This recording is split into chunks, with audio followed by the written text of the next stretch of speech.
What do you do if your iPhone is not responding to touch, right? So it might be in a situation like this, it might be zoomed in or glitched out in various different ways. This happens, it's alright, but we need to perform what's called force restart.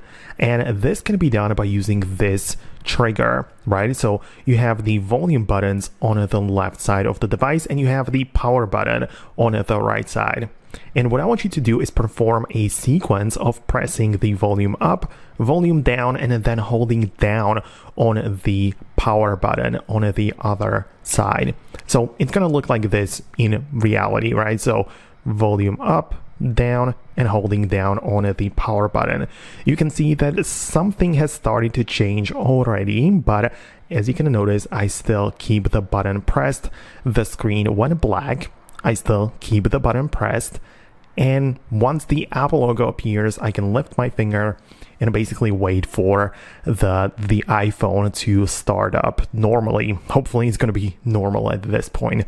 Usually, like in the vast majority of cases, when you perform this, your phone will keep on working as it should.